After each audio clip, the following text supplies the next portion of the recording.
Hello, chat. How's it going today? I know I lied in the video description. I said it was a solo cast. It's not. I do have Manny joining me today. How are you doing, Manny? You don't say. Anyway, so I just wanted to have a quick Titan talk today, catch up everybody on how things are going, answer any of your questions. It is, unfortunately, a very busy week here at the studio. We have a patch going live tomorrow, and a lot of people chose this week to take vacation. I think it's like school holiday week here in Fulton County for people that have kids in schools. I'm not exactly sure, but a lot of folks are out on vacation today.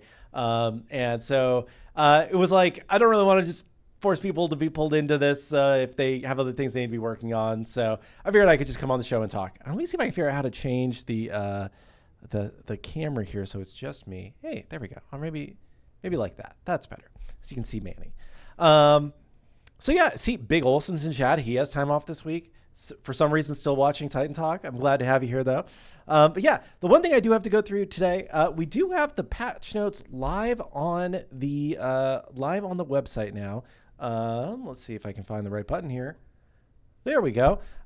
So if you want to take a look at these are live now. They aren't showing if you click on news. I got to figure out what I'm doing wrong with this. There's clearly something I'm not checking.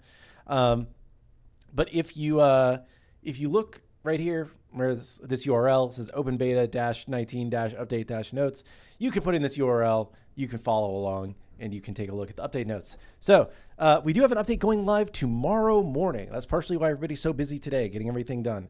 Can I send the link in chat? I don't think I can. I don't think I have a mod on this PC, logged in on this PC. But if there is a mod, they're welcome to post this link in chat.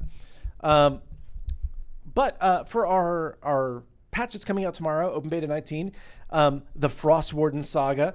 We have a lot of great content coming tomorrow. And a lot of you saw this on PTS last week when we went live on Wednesday. The first thing, Xbalanque. The first Mayan god in SMITE, now making his debut in SMITE 2. He is kind of a traditional hunter, ranged carry type character. In terms of +1s, you can now spread your poison.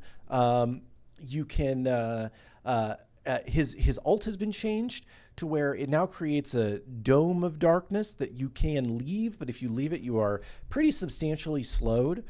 And he's going to have an aspect coming out on the 26th of September, which is Friday, which turns him into more of a ability-focused character, where his branching bola now is no longer a toggle, but instead gives him 3 fires of an ability. His poison darts only take hitting 2 instead of 7 to do full damage. And his ultimate, instead of giving him faster attack speed and more range, resets his poison darts and gives him increased ability damage. So you can kind of double darts plus use your 1 ability damage. He's a lot of fun. So look forward to see how people enjoy him. Chat is referring to a certain aspect that may or may not have leaked in PTS, and I will neither confirm nor deny, other than to say, not going live tomorrow, wasn't quite done yet. There's some more work that we need to do on that one. Also in this update, we have a new saga. For those of you who remember our really cool Vulcan saga skin that came out a couple months ago, this is the next one. This one is for Artemis. She is the Frostwarden. So she is it's kind of a wintry, epic skin that evolves with 3 different forms and 4 prisms for each of those forms. So you can buy it. You can get these different forms of the skin as you spend your Wandering Coins to unlock it. This also introduces kill effects for the first time. So instead of the dissolve, you can have a kind of your enemies turn to ice and then shatter kind of kill effect. And then we also will have different prisms of that kill effect. So you can pair your kill effect skin with your favorite color of the Frostwarden skin. We also have 2 new Wandering Markets. We have the Feline Fashion Wheelish, which comes with 3 different prisms and a ward skin and a pumpkin for the reaping event. And we have the Smite Cart Wandering Market. This, if you did not see Clumsy lose his mind when we announced this on Wednesday, you're missing out. You got to go find the short. I think Clumsy tweeted it, and he we are several rows away from where the designers sit. And Pompon at his desk could hear Clumsy yelling. So I'm just saying, it was quite a lot.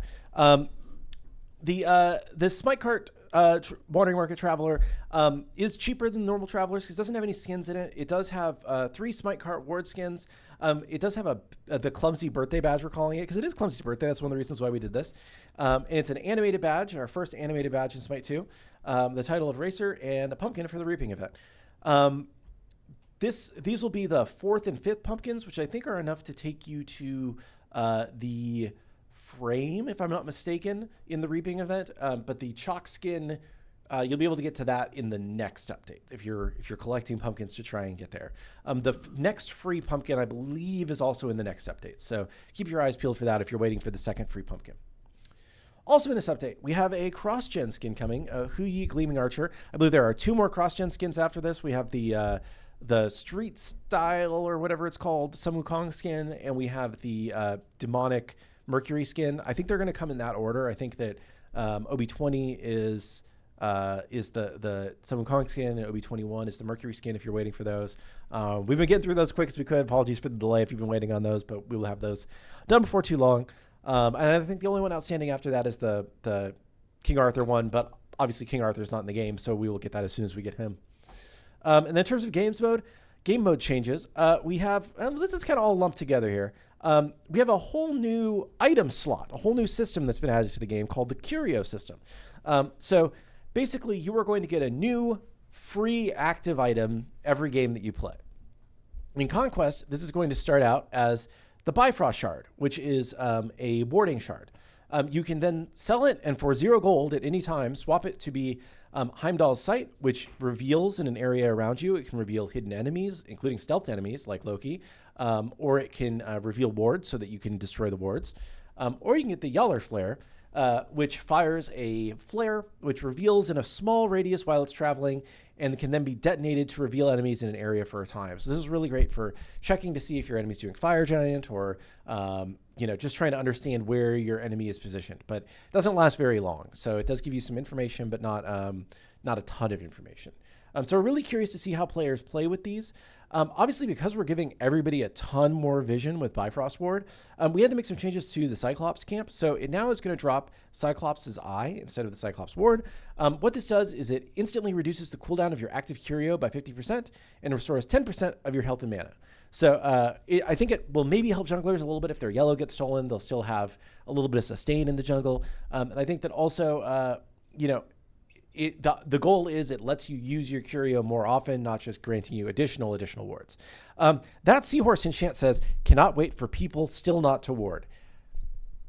Please, we're giving you free wards. Use your wards, chat. I think that this will be a big improvement for people. It might take an update for people to get used to it and realize what they have, but we are hopeful that they will ward some more. I think warding is a big part of the game. And I think that it was an area that we didn't put enough emphasis on the way the game was structured right now. And hopefully this puts the proper focus on warding being important. One person in chat says, lol, I still won't use them. My brain is too fried.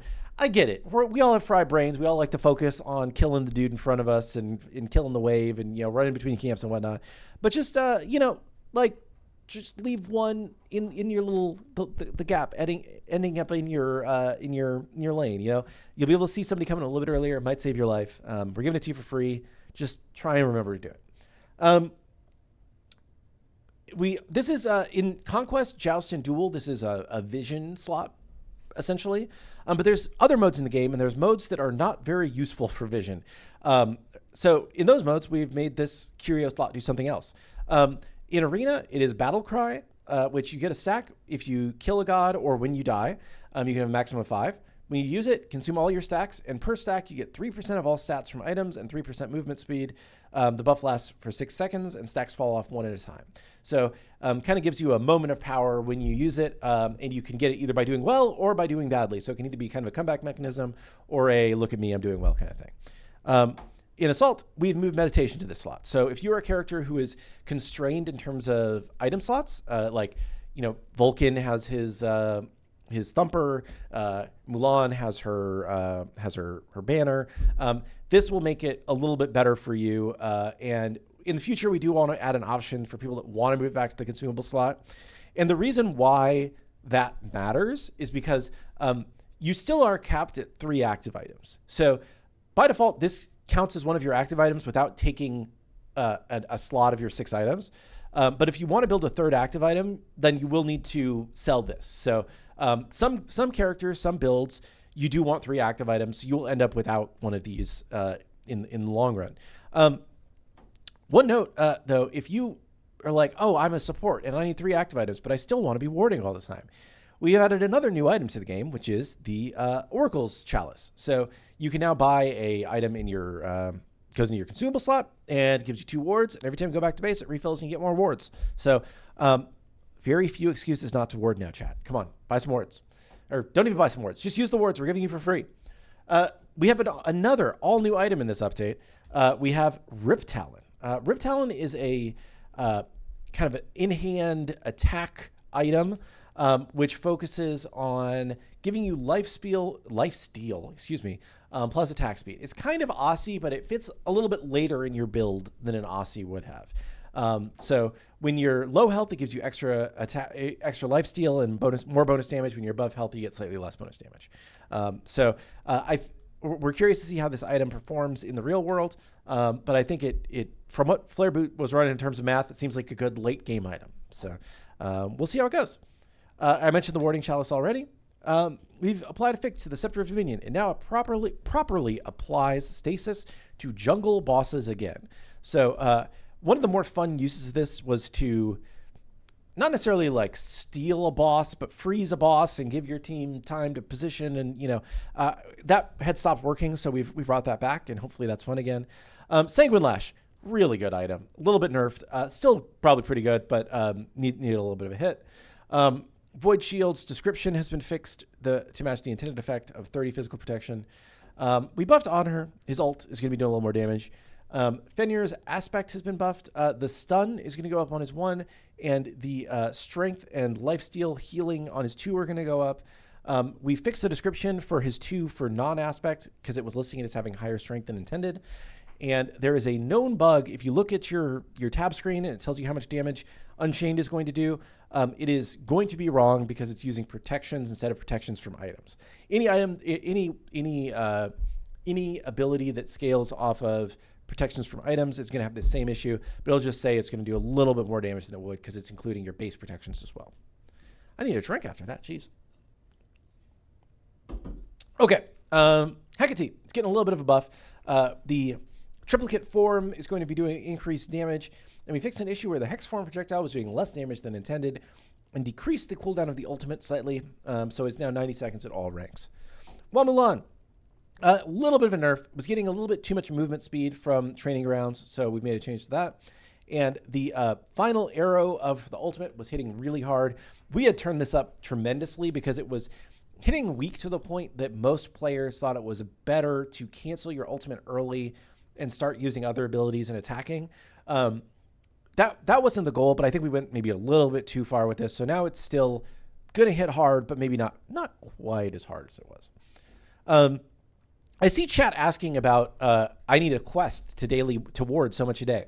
So one of the reasons why we wouldn't do that is because a lot of players do just play Arena and Assault, and we don't want them to be like, well, I can't do this quest. So we need to design quests in ways that they can be done by people that play in any mode. Definitely understand the idea behind it, and I like the idea of trying to teach players to ward. But in terms of like a daily quest, probably not something we would do. Somebody says that they ward in Arena. Okay, you do you, man. Jormungandr's getting a little bit of buff. This is mainly because his base stats were not at the same level as other frontline gods. So he was just kind of, by default, a little bit less tanky than he should have been. He also continues to be an underperformer. Chat didn't believe it when we mentioned this, but he is a little underperforming. Nemesis is an overperformer, so I'm going to be doing a little bit less base damage on her too, increasing the cooldown on her shield, and her ult in aspect form will now move her and her target 75% of the way towards the average. So not completely evening you out, but more towards the middle. So that should be a little bit less annoying. The Morrigan should not have been able to stun structures with her 1. That has been fixed. Tsukiyomi, his 2 is doing just a little bit too much damage, so it's 5 off of each hit. Sun Wukong, increasing the cooldown on his 72 transformations from 12 to 14. Yamoja aspect buff, increasing the bouncing bubble scaling, the small bubble scaling, and River's Rebuke scaling. Because basically, like, her bubble was not really very useful, and you kind of just spam 2. This is to make it a little more interesting if you want to use your 1 instead of just spamming your 2. That is, I think, everything that is going to be in this update that we have written on patch notes. There is other stuff that we showed off in PTS that was a little bit more in progress that will be in the next update. That includes the new lobby. That includes Osiris. So, stay tuned for OB20 for those things. But this is the amazing amount of stuff that's going live tomorrow when you consider it's been 2 weeks since our last update. That is my preamble for the day. Manny and I are now here to answer your questions for the rest of today's show. What's going on? What's happening? What's happening in your lives? Did you have a good weekend? It's been 2 weeks, y'all. Yes, thank you for the line. Alani check. It's a little bit early, but this is a very freeform, casual show today. So this is the Orange Kiss Alani today. I'm not going to say I didn't like the Orange Kiss at first, but I was much more of like a cherry twist guy, sometimes the pink slush. But recently I've just been into the Orange Kiss. I don't know. It's like the right level of orange. I think sometimes orange things are too orangey for me, but this is like, it's appropriate.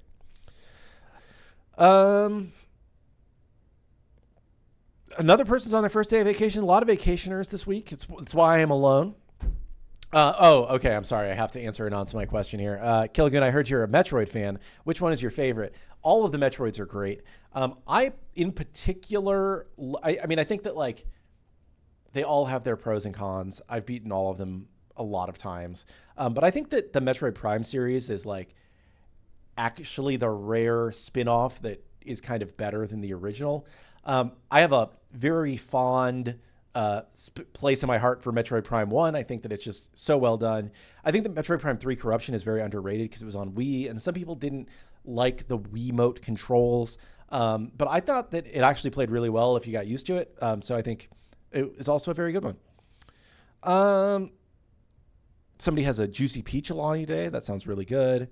Our Mulan enjoyer is still heartbroken by the Mulan nerfs. I'm sorry. Wiimote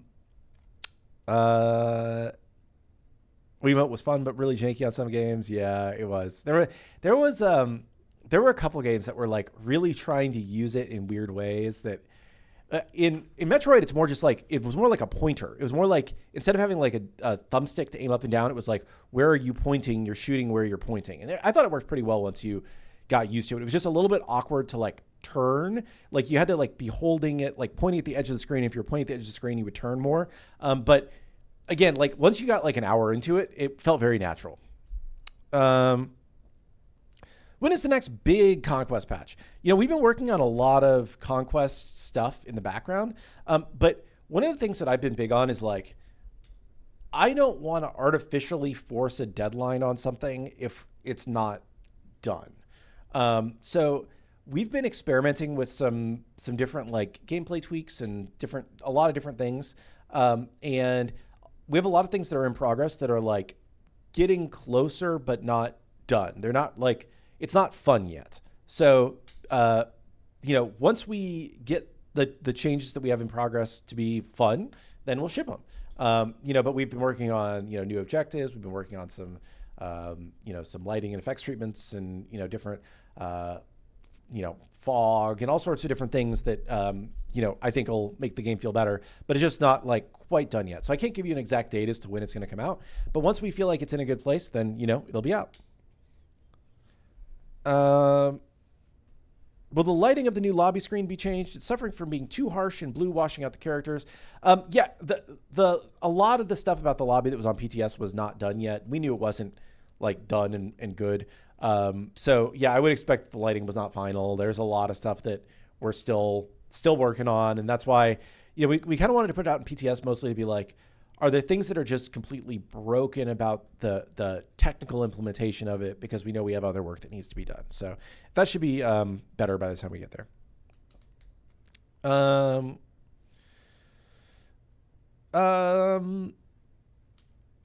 Is the next god roadmap this week, and will it be more than 2 gods? It won't be this week. I think it'll be Monday of next week if we're following our normal cadence. So that would be a week from today. As for whether it's going to be more than 2 gods, I can't say 100% for sure yet. But I think we're more confident in what gods we're doing through the end of the year, at least. I think the question is more like, just from a player happiness standpoint, is it more like, are people happier knowing everything that's coming, or is it more exciting to be like, hey, we're going to focus on these next couple things and then we'll focus on the next couple things? Because I think we found in the past sometimes that like going too far out can lead people to be like, I'm bored of hearing about this thing by the time it finally comes out. So I think that's just more the risk versus not being able to say it. Can I check Slack real quick? Pon says. Let me look at my Slack and see what Pon has messaged me. Okay. If you want to, you can. I'm chilling. But if you want to come hang out on the show with me, you're more than welcome to join Pon.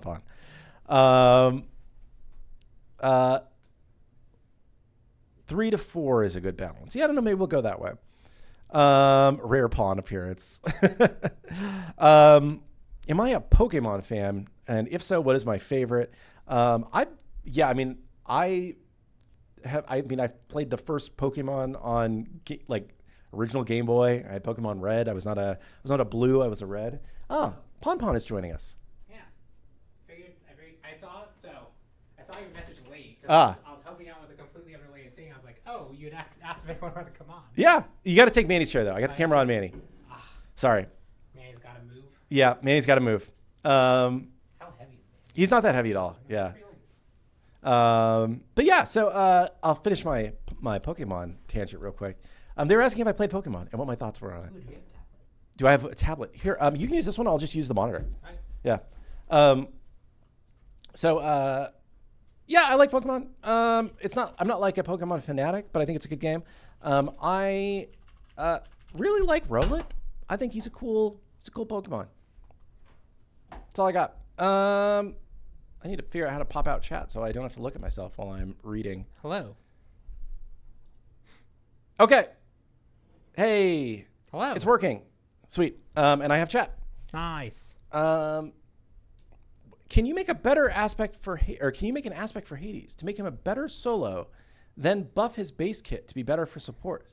He gets outcleared heavily in the early solo match, so he struggles massively.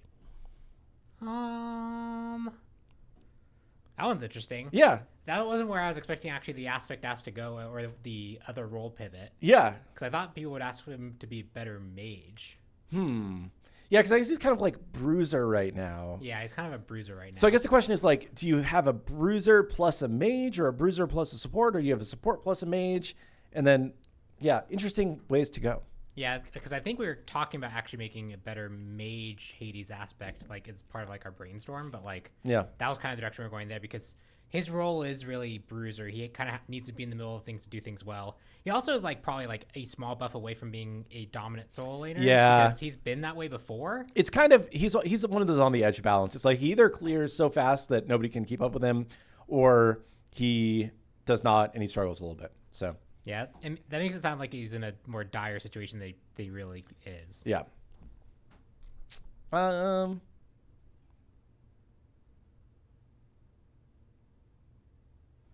Let's see. What else do we got? Yeah. Came in late, so it's kind of a weird flow for me. Yeah, no, I went through patch notes today because we got a patch tomorrow. Told people about that. Yeah. Yeah, I was helping out with new god stuff, fixing bugs related to that. Yeah, everybody seemed busy today, so I was like, I'm not gonna cause too much of a drama trying to get somebody on the show with me. But it's pretty easy. Yeah. I did see the Reddit post about flexing item changing colors. That one it would be a nice thing to have. We do it in actually a few places, but like we don't have like a built-in system to change like the item itself. Mm-hmm. Like I know Draconic Scales. No, not Draconic Scales. Dwarven Plate. That one does change icon color based off what it's providing, but that's because we have like a hook in to change item icons based off like an ability activation. In the store, like actually changing Executioner to look a different color if like it would be int or not. That requires like, that's probably like a different passive thing. But actually like updating the item icon once you have it isn't too bad. Okay.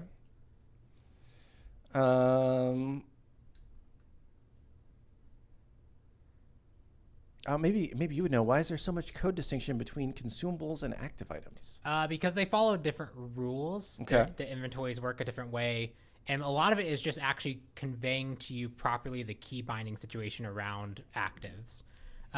So the first distinction is we just have different, like, imagine your character has a backpack and your backpack has specific pockets for specific things. You can't shove an ability, because an ability isn't just an item in your backpack. You can't shove that ability into a slot that says it's for a passive or something, Okay. right? Yeah. Same thing with consumables active. So that's the first distinction. The second is your consumables slot has a lot of specific rules about like what it can contain, its selling rules. Like the fact that you can sell that specific slot versus an active needs to pop out a whole different button area to do that active stuff. It just makes it easier for us to actually manage them being separate.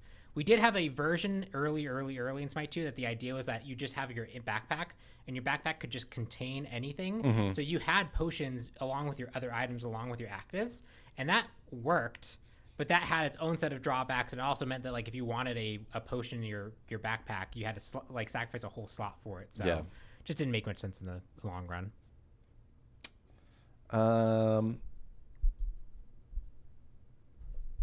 Any bug fixes this patch? None in patch notes.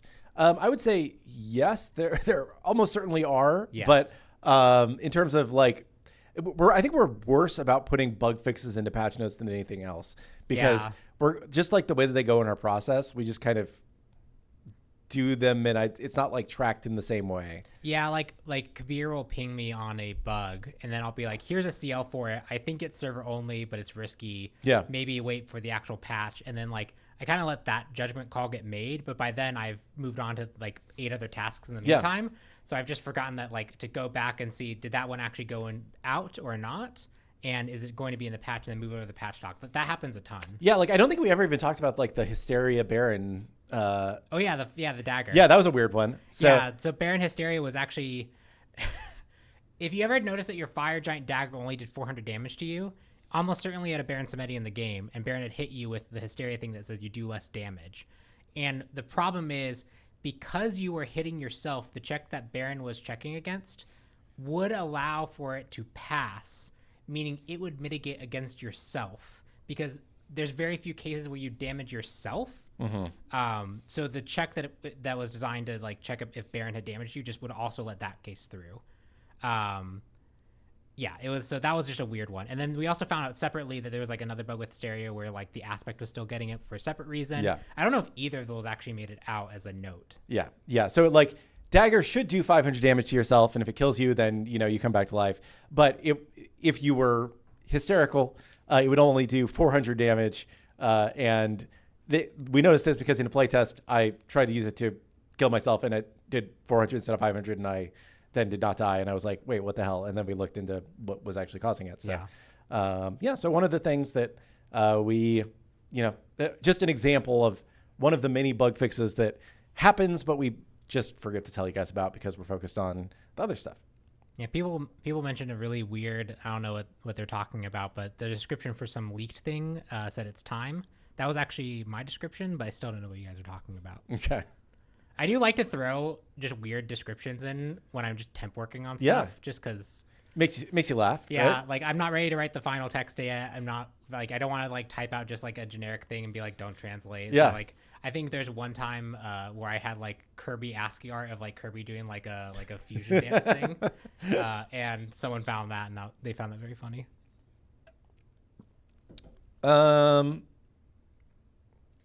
When are you going to give us King Arthur? It's been a long time since we had any update on him. King Arthur is still a while away, I would say. Yeah. He's one of the more difficult gods in the game. And I think one of the main reasons why we're waiting on him is that there's some aspects of the way his kit works that we think are just not going to feel smooth and good until we do some other kind of foundational tech work, right? Yeah. The big thing is every single one of his attacks is a dash, kind of.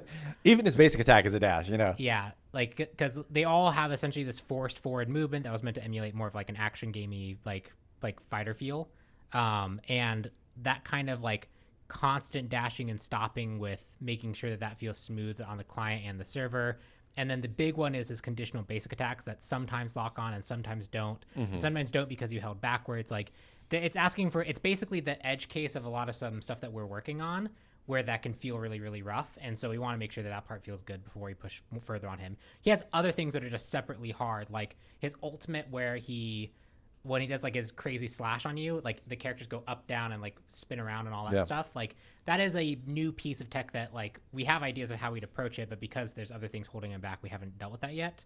But that would be another big thing of like a tech art designer programmer kind of cross collab. Any updates on the experimental Janus aspect? You talked about it a while ago that we had an idea for a thing and we've done a little bit. I like it. The problem is there's just a lot of stuff going on. There's a lot of stuff we need to get done, especially before the end of the year. And so like I've chipped away at it, but I've run into some walls that are just like, that makes it really difficult. I probably need to just, cause the big thing is there's the easy way of doing some aspects and the hard way of doing some aspects. And I actually so we've talked about Osiris aspect, right? Already. So like people have played that. I actually today had to basically rip it out and do a separate treatment for how it's done because I was trying to do it all in one ability, which lets some things be a lot easier, but it actually had some problems where, like, for example, you can't leap into a wall, but you should be able to throw this aspect version of him into a wall. And because now they're on the same ability, decoupling that start to be really messy. The portals make a lot of assumptions about how they work and how they're related to each other, that like the aspect, basically have to re-detangle that. And that is a larger arc of work than I first anticipated. That's also why like some aspects when we have ideas for, we like them, but we know that they're difficult. We just have to take time to do them. So I still think it would go forward. It's been on the back burner as we try and get to the end of the year with other stuff, as we've hit that kind of wall of like, yeah, there's something that's really difficult about this that we'd have to spend quite a bit of time to get done. Jungle Sustain is tied to yellow buff, speed buff right now. Yes. People have asked in the past and are asking again, what about moving it to the starters instead? Because it's annoying if somebody steals my yellow and I no longer sustain. I would like to do that at some point, yes. Because it also frees up like where you can start and what you should prioritize. Like right now, invading speed is like the clear thing you'd want to be able to do to like really upset the jungler, but like that means that like you want to have high priority there, but it's also the hard spot. Like it opens up freedom if that's not such a big part of your power curve. Those items just do a lot already, and we could add another thing to that list and decouple it. But it also, the other worry that I have is we had a meta for a real long time where multiple laners would get it so that they could just more quickly clear things around them. We're probably, now that there's less value in a lot of those things that are around the camp, probably in a safer place for it. But that was a previous concern of, if that sustain exists there, that becomes like another reason to get that over the other starters for lane. So that's probably less of a reason now. So it's probably more likely, but I do generally like the idea of moving it off the speed buff. Yeah. There's another world where like you could also just somehow make it so that the jungler has this, and you could get rid of jungle starters as a concept, and you could open, like, junglers get like a little package of things to make them be able to do their thing, and then they just have any starter they want. Support could similarly have, like, that's like another route, but that's like a longer term, like, that would be nice to do at some point, but like the specifics of the system are really complicated. But in the short term, it doesn't feel like that'd be that tough. Green buff. Will it return? Do you like it? So you're talking about the support buff in SMITE 1. Yeah, because I remember green buff as something different back, because I had the OG green buff in the weak lane experience. A dedicated buff for support feels fine. I kind of generally like the idea. It's just, where does it go and what does it take from? Yeah, it's got to replace one of the camps. It was kind of, I think it was kind of like in the back on the duo lane side. Yeah. You know, so I mean, theoretically, we could replace a Harpy camp with a green buff camp or something if we really wanted to. But, yeah. Mages have the most gods left to port. Are we going to add 5 back-to-back? I forgot. One thing that does make that more complicated is you can stack buffs now, right? Yeah. Which means that, like, even if is the support going to get it? Yeah, like, generally the other lanes are like, I would rather the other thing than this, so therefore the support can have the scraps. What if we change the gold camp to be the support buff camp, and the duo lanes can fight over who gets it? Yeah, that'd be fun. Yeah. Mages have the most gods left to port. Are we going to add 5 back-to-back mages at the end of the ports of SMITE 1 gods? So I'll say we're trying to look at gods more in terms of like what role they fill than what their class is necessarily. So we may port some mages. Most of them are mid laners, right? And they'll be ported as mid laners. Some of them could take a solo lane spot. Some of them could take a jungle spot. Some of them could even take a support spot. So I think it's like finding the right flow. Do we still have probably more mid laners than any other role? Probably yes. Yeah. And at some point we'll need to probably rotate in more mid laners. But for now, at least, we have so many gods left that we think the right answer is to just kind of roughly keep rotating through the 5 roles and making sure that we're hitting them on a regular cadence. Yeah. And that doesn't also mean that they have to traditionally be the exact thing, right? Like there's definitely a lot of like guardians from Smite 1 that much more likely fit like a warrior solo laner type vibe. So like that character might come in to fill that slot. Yeah. Right? I mean, especially because like warriors is our smallest category by far in Smite 1. Yeah. So trying to fill solo lane in the rotation will necessitate like maybe sometimes it's more of a guardian in Smite 1 that was more of a solo laner that ends up there. Maybe sometimes it's more of a mage. Like there's a lot of options. Any word on the damage death recap screen being bugged and not giving proper numbers? Generally it should be working. If it's not, it'd be good to know the specifics of like what gods were hitting you, because that often means that they're just set up in a way that isn't properly tracking it. Like a really common thing when we're adding gods is like we'll go look at the death recap and like someone will have been like taking like their whole health bar from like an Anubis 1 tick, and it's like actually that was really the whole other god's kit being attributed to Anubis because they weren't tagged properly. Are sagas replacing tier 5 skins? No, not completely. I would say that just for where we are as a dev team, for where Smite 2 is, that like the level of cool skin that we can build right now is more along the lines of the saga, right? Like it comes close to delivering the same experience. It gives you multiple different forms. It gives you different colors to choose from. It gives you a lot of stuff, but it doesn't require the level of tech investment, as a tier 5. So it's something that we can produce, and it's something that we can give to you guys at a lower price than a tier 5 because it's, an easier thing for us to produce. We're still at some point probably going to have tier 5s that are the high level, really fanciest skins that you can get in the game. But right now it seems like players are liking these saga skins, so we're gonna keep rolling that. And if you like them, pick up the Artemis one, because we're trying to decide if we're gonna do another one after Artemis, and it kind of depends on how this one does.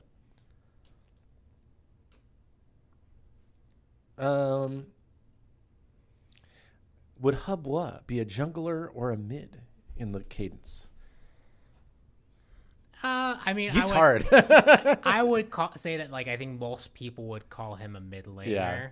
Yeah. There's like some metas of Smite where like he was more known for his jungle, but like I think people generally see him as mid laner. That said, like generally characters with a low cooldown ability with decent clear, and then the ability to come into lane and do like a knock up into a big giant nuke, like I think you'd fall naturally into that space, which actually makes those characters somewhat difficult sometimes. I think people like, especially with some of the characters we have, we might want to role shift them one way or the other with like an aspect. But if they're already kind of good already on their base kit, it becomes tricky. Like we were talking about Aphrodite, right? Like we could change Aphrodite to have an aspect that makes her more mid-mage and then her base kit's more supporty.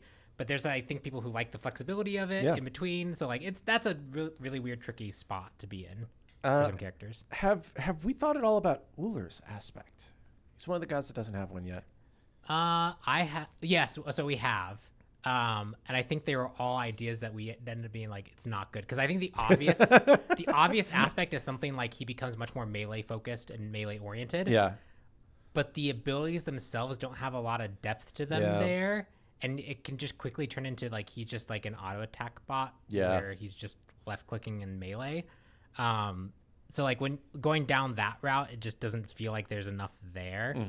And because he's so flexible when he does, and like he's so combo oriented, like it's just hard to find like a good spot for him. You probably would have to just like pretty drastically change abilities in some way. Yep.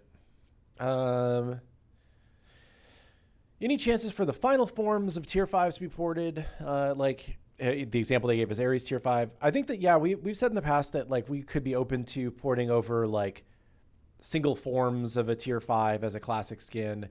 But there is always the, oh, well, but my favorite form was the first form. And that, like there's always going to be some people disappointed by it. So it's something we definitely would consider though.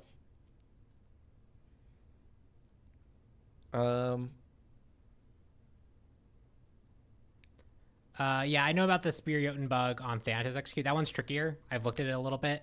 It's on my list of things, but that list of things, it's a list of things that it's like, I know why this is broken. It takes a little bit of a rewrite to fix it, and that just takes quite a bit of time. So it's just on the list of things to do. I try and chip away. Like, that's the other things that like don't make the bug posts often is like, I just will find time to chip away at a thing and I'll just send it. How hard would Raijin be to port? Let's see. Passive is straightforward. 1 is just chain attacks. 2 is, I think is 2 is the one that marks. 3 is the one that actually is the teleport. Yeah. And then the ult is the actual like Different forms of the, which is an ability swap, which isn't that bad. It's a lot easier now actually with our inventory system. He wouldn't be particularly tricky in regards to like I think we have all the pieces to do all the things. It is more abilities, more VFX. I don't think he's particularly challenging tech art side. I don't think he would be. I imagine modeling might have some things that they want to change about base Raijin. Yeah. So Raijin on the list is like not that bad. I also don't remember if he was like that popular either. Like, too, that's like another thing we try and consider too. Yeah, there's somebody asking about when are we gonna do, the more interesting gods or whatnot. It's like, yeah, I mean, like we're doing most of the most popular gods in, and over long time periods at all skill levels in Smite 1, right? Like, I think that we try and balance things that most people are going to want, along with the capabilities in the pipeline for our teams, right? And we aren't avoiding difficult gods, right? Like Janus was a harder god, Jormungandr was a harder god, Scylla was a harder god for the art team, right? Like each god has its own different challenges. There's just a couple of gods that are like, we don't think the background tech is ready for it yet, right? Like King Arthur. So it's not that we're avoiding hard things. It's that we're trying to make smart choices to get you guys the best, most popular gods as quickly as we can. Yeah. I know someone was asking me this or someone else in chat, but would you change Heimdall's 3 ult? I actually think Heimdall's kit would largely stay as is. Yeah. If anything, the ability I'm least happy about on Heimdall's is 1. Because it's like a multi-stage, like it's a multi-stage fire that doesn't feel super fluid to use. Yeah. It'd be nice if there was some way to like, you could use it directly as like an attack that hits versus you could use it as a ward and then have the option to refire it as a hit. Like, there's something about the flow there, but the rest of his kit I think works pretty well. Yeah. And even the little bit of cheese with like spamming the 3 to kind of reset your autos, like I think people ended up liking that as a skill test, and it's not too much. Like, we did adjust it enough that it's not too much of a big benefit. So, why can't Brawler's Beatstick have both types of protections? Because we generally like when items have like things that they're good or bad at. Yeah. There's trade-offs to be had. Like, it's just more interesting. Generally, the answer though is like there needs to be some other type of thing towards it. So there's probably a world where like make room for like a kind of like soft counter to healing magical protection item as well. It does. I think also I thought the upgrade did give both. The base doesn't, but I thought the upgrade did. I'm not like sure. like when it like actually triggers like the bonus effect. Yeah, maybe. But yeah, like a dedicated, more magical focus one makes sense. Where did the white soul skin go? It was my favorite. That was when we first showed it off on the stream, the art team, wasn't quite done with everything yet and wanted to go back and add more detail and make the skins have more depth to them. I think that like we definitely have gotten some feedback that the white one in particular is one that people liked a lot and missed from the what the art team was trying to upgrade, right? I think it's kind of this standard. As soon as people see something, a certain percentage of people get attached to it, and then are like, "But why did you change it?" So it's something that could come back, but it's just the team was trying to make everything look cooler and feel more premium. So it wasn't like we're trying to take something away from you. They just took the white skin and they added some more detail to it. I heard a rumor that I wanted Lancelot in Smite 1 or Smite 2. I mean, Lancelot's cool. Yeah, he's cool. I think that like, I don't know. I actually played a decent amount of Lancelot in Smite 1. Like, it wasn't my favorite by any means, but I think that like, I don't know. There was some kind of a disconnect to me between like the identity of a jouster and the stuff I was really doing most of the time. You know? Yeah, there is a lot of really interesting design problems to solve with like having a character be on the horse that much, and like I think there's some really cool things about what he does. But yeah, the assassins I generally like to play are a little bit different. Yeah.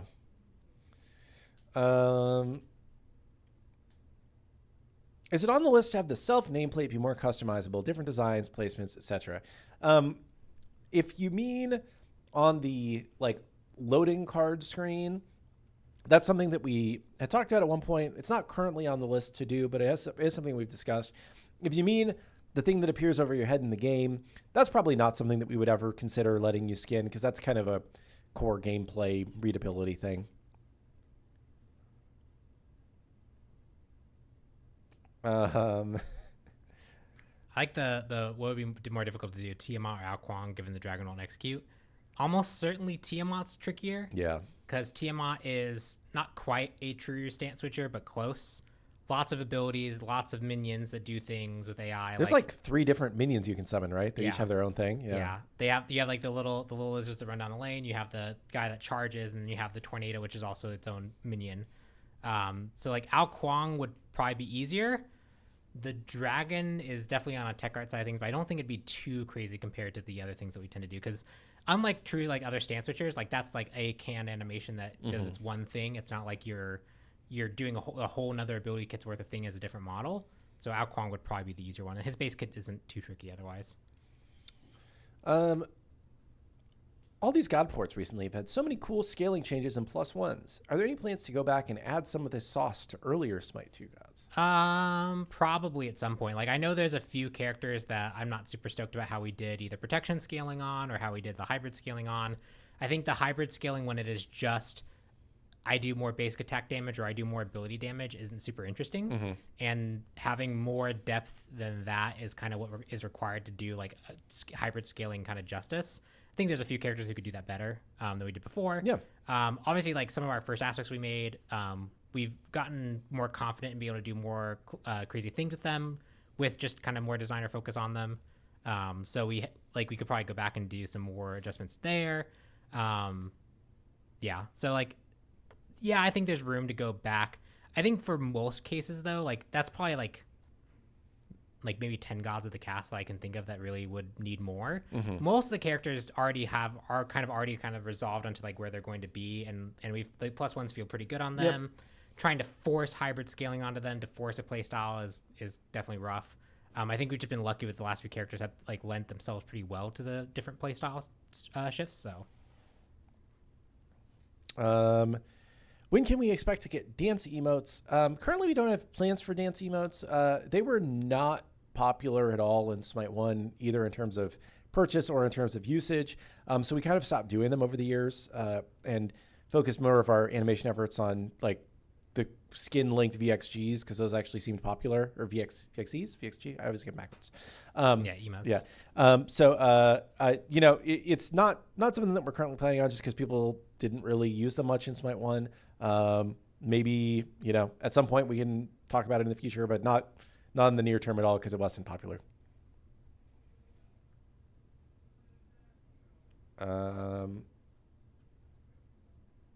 You guys moved away from Hog in Smite 1 as a way to secure objectives. Why has Smite 2 returned to that? And do you see it's following the same fate as Old Hog?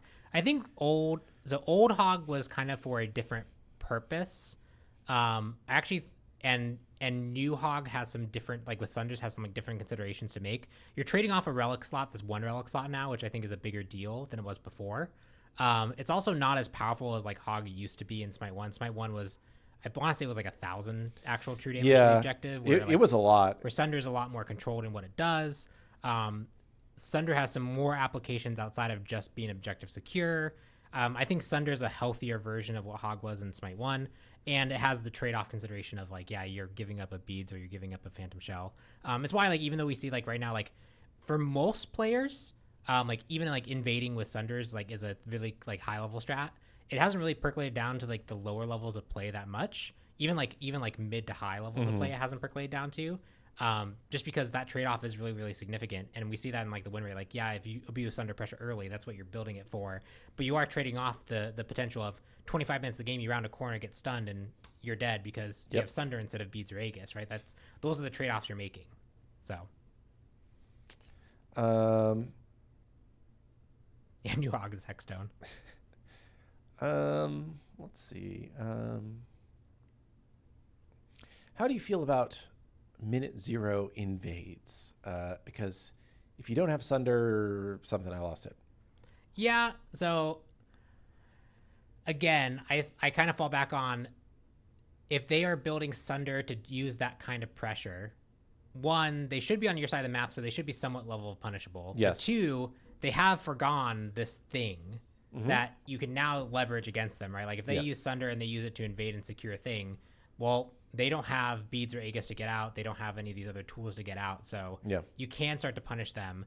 If they leverage that early lead, you should be able to translate that into like you can mitigate the losses there and then punish them later for that, right? Yeah, I feel like it's the thing that I see happen more often is that like it's more of like people tilt because the enemy came in and did it, and then it's like they stop playing the game rationally, and it's like this is just my personal relatively low elo experience, right? It's like if you just like we're like okay, whatever, they took our buff, we're still gonna we will outscale, right? Like I don't know, it's interesting. That's why like also like there's the concept of like early game gods and late game gods, and like you can really, really, really lean into that. But there's a certain point where like, yeah, I know in theory that this Thanatos is 12-0 will be worse late game than my potential character, but like, do I really want to, like, there's a reason why like we've brought those strengths in a little bit more than I think other MOBAs might do because of just how tilting that can be. So we do want to be cognizant of that. Yeah. I also do think that with the Curio system coming out, this is, I think, a nicer solution to the problem than just saying, like, here's an Invader's Curse or here's the removal of Sunder.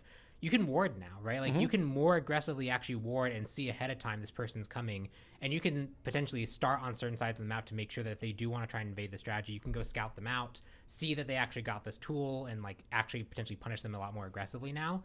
I think that's a more interesting way to curb that problem than just here's a curse that blankets the map. Yeah.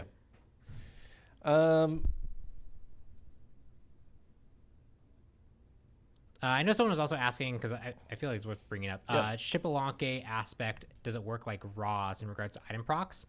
My guess, I didn't work on it, but my guess would be yes, it would match Raws case of like how it procs things, so each individual thing will proc item effects once according to the rule. That is something I do think we want to go look at eventually, because it's kind of a limitation of our systems right now rather than our specific intent. Like I mentioned before, like Raw with Shield of the Phoenix is like, it actually limits how strong Shield of the Phoenix can be because he can abuse it in such a way.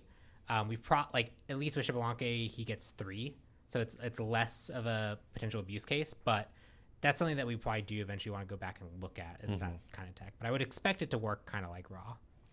This is an interesting question. I don't know what your thoughts are on it. The game is in beta, and we've experimented with almost everything else. Can we experiment with removing the surrender button? And they say in ranked, but the ability to surrender in general, what do you think? Do you think it's good or bad for the game? I think the ability to surrender is generally good, because I think there is a world where, like, if the consensus of the group is, yeah, let's just move on. Let's get out of here. Go next. I think it's reasonable to let people make that call. The problem is you run into people who, like, they throw up the F6 vote, it doesn't pass, and they're like, no, that wasn't me saying let's consider surrendering. That was saying I'm done. Yeah. And if you guys don't, it doesn't matter what you guys say here. I'm letting you guys know I'm done. You guys can get out of here. Maybe I don't get a penalty for leaving. Yeah. I think that's when I see the problems with surrender vote, that's generally what it is. It's the follow along to, well, I surrendered and you guys didn't listen to me, and I'm checking out this game. Yeah. It's like I give up. Yeah. That requires removing surrender is an approach, but I think that person would just be like, well, okay, I'm done anyways, and like they leave, right? At least now, like, there's generally a better log of it. We can track it a little bit better. We can see it better. We can punish people like who abuse it better. And as chat says, that's not a problem with the surrender system. That's a problem with people. It is a problem with people. I have some ideas. I have some ideas about like potential ways to resolve that, but like this is like one of those things that like I think every competitive PvP game has like this type of problem when you have to work with people and some people are like, well, I don't value anyone else's time but my own. That curbing that type of behavior when that's their mentality is just really, really tricky. And there's a lot of things you can try to do to curb that. And you also run the risk of like being too aggressive on people who are generally not doing anything that bad. So you have to be really careful with what types of things you impose. Any particular reason that we're doing Frostwarden Artemis now instead of closer to winter? Do we think that would impact sales in any way with the winter theming? No, not particularly. I think that generally speaking, if skin is cool, and it sells well kind of regardless of time of year. I think that like we see that people generally want to buy like Halloween skins at Halloween. I think we see that people, you know, like the 4th of July stuff only really sells around 4th of July. But other than that, we've never really seen like seasonality in skin sales. And if anything, we found that like going too hard on seasonality can be a negative because like when every game is doing their winter stuff, it's like, oh my gosh, it's just winter stuff everywhere. It's like, it stops being interesting. So I think it's more fun to mix things up. We just thought it was cool. It's less of like, this is winter and that's why we're doing the skin. It's more just like, hey, this was a cool theme for the skin and we thought it would look neat. And I think it ended up looking pretty neat. Yeah. Can you make it so damage recap isn't cleared when you leave the fountain? I think it just clears after a certain period of time, not when you leave the fountain. I think it's like... Yeah, I could see a reason why it might clear. That might be something to look at, but like, because we have a few abilities that specifically listen for that event, and so I could imagine something is causing some refresh of it, but it should just be a time-based thing. With the new Curio system, allowing... respawn might be the moment. That might be why. That would make sense. With the new Curio system, allowing you to change Curios at any time, what are your thoughts on allowing relics to be traded? It would have to be for some gold cost, and I think it would have to come with like a global announcement, because the nice thing about the that's a good call. Like, let everybody know. Because like if you are like, there are certain things where yes, we do expect you to go look at other people, what they're building, see what they're doing, and see how you want to counter it. But if someone just changes from Sunder and you've been seeing them Sunder this whole game, and you're like, okay, well they're squishy, I can catch them out, and suddenly they beads you. I don't think it's reasonable to have to tab every single time you see the person to know if they change that. So it'd have to come with some announcement, I think. And because they are such powerful effects generally, they're so strong. I think they do need to come with some gold costs associated with them to make that change. I don't dislike the idea though, right? Like sometimes you just make the wrong call, like, right? Like you go, actually, I thought I was going to be able to deal with this, but these 3 characters are just forcing, like if I had beads, I could actually play against them, but they're really forcing the issue. It might be worth taking the 500 gold, 1,000 gold hit to swap. The only downside of that is you probably only get to do it late game then, right? Because it's probably too much of a hit earlier. So like it's tricky. I in general, yes, I like the idea of swapping, but you can even just see me kind of talking through here. Like it's more cons than pros, maybe. Yeah, and it's also just a lot to consider, right? Like it's not just a straightforward of, okay, cool, we'll let you swap. You need to be a bit more considerate about the rules around it. I had one that I lost. These charge icons above enemies don't clear on detonate. That is intended because detonate does not remove charges anymore. Okay. This one. Oh, do you have one? No, go for it. For gods designed by devs no longer Hi-Rez, did the devs leave behind notes on how they thought they could be improved for SMITE 2? Generally not as explicit as that, but we've had a lot of conversations about characters, especially like when we were working on them in SMITE 1, right? Like there's things that like Heimdall, for example, like I brought up like the one feels a bit clunky. Yeah, that came up in playtest. We discussed it. We figured that that was the version that made the most sense to ship in SMITE 1. We think the pros of it existing versus like trying to pivot to something completely different weren't quite there. But like knowing that we would want to improve on that area, I have feels about Sept that I would want to improve on, that I've talked to other designers about. Like, so we kind of know. Yeah. And in some cases, like you can go look back at some of their notes depending on like the type of person they were. Some people were better like note takers about specific things and sharing it out than others.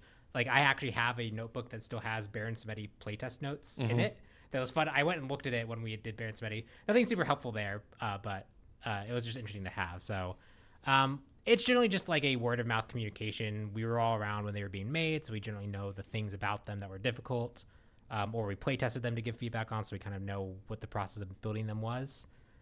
So we know like some different points of like how we might want to change them. Yeah. It is 2:00. Oh, yeah. So it's time for One more question. I'm going to answer kind of not really a question, but there have been multiple questions around the same angle that I will respond to real quick. That's like, people are like, how do you guys feel about the current cadence that you're on? Releasing 2 gods a week, or a god every 2 weeks. Excuse me, 2 gods a week. Oh, geez, a god every 2 weeks with one aspect and with all this other stuff, and will that cadence continue? Yada yada. So I think that like right now we feel like this is a pretty good cadence, in part because it's pretty constant that we're releasing stuff. It's not so fast that players can't kind of keep up with it, and we've also been getting ahead a little bit more internally on gods, because some people have longer time out of office coming up. So we wanted to make sure that we're making good progress on being able to continue that god every 2 week cadence. Could we go back to doing more aspects in the future? Sure. Right. Will we go to doing gods more frequently than every 2 weeks? I would say probably not. But at the same time, we also don't really intend on slowing down right now. Yeah. The pace is probably going to stay pretty consistent.